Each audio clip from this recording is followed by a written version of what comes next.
जय श्री राम।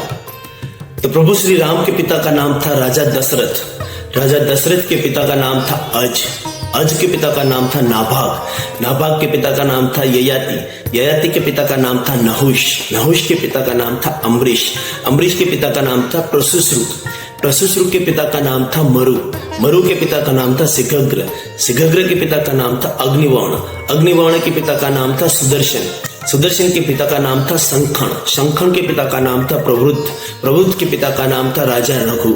और ये वही तेजस्वी और पराक्रमी राजा थे जिनके नाम से इस कुल का नाम रघुकुल पड़ा। और आज भी कहा जाता है रघुकुल रीत सदा चली आई, प्राण जाए पर वचन न जाए।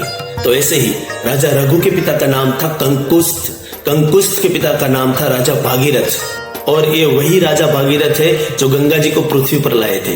तो राजा भागीरथ के पिता का नाम था राजा दिलीप के पिता का नाम था अंशुमान के पिता का नाम था असमंज के पिता का नाम था सगर के पिता का नाम था असित के पिता का नाम था राजा भरत के पिता का नाम था ध्रुव संधि के पिता का नाम था सुसंधि के पिता का नाम था मानधाता के पिता का नाम था यूनास के पिता का नाम था धुंधुमार के पिता का नाम था त्रिशंकु के पिता का नाम था पृथु के पिता का नाम था अनरण्य के पिता का नाम था बाण के पिता का नाम था विकुक्षी के पिता का नाम था कुक्षी के पिता का नाम था इक्ष्वाकु के पिता का नाम था वैवस्वनु।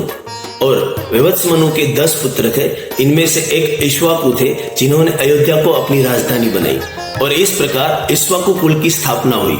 तो वैवस्वनु के पिता का नाम था विवस्वान के पिता का नाम था राजा कश्यप के पिता का नाम था मरीचि के पिता का नाम था ब्रह्मा जी। तो मरीचि थे ब्रह्मा जी के पुत्र। तो इस हिसाब से ब्रह्मा जी की उत्पत्ति से राम अवतरण तक राम जी ब्रह्मा जी की 39वीं पीढ़ी है। और यह है हमारे इष्ट देव प्रभु श्री राम की सब पीढ़ी का इतिहास और हमारे सनातन धर्म की धरोहर। जय श्री राम।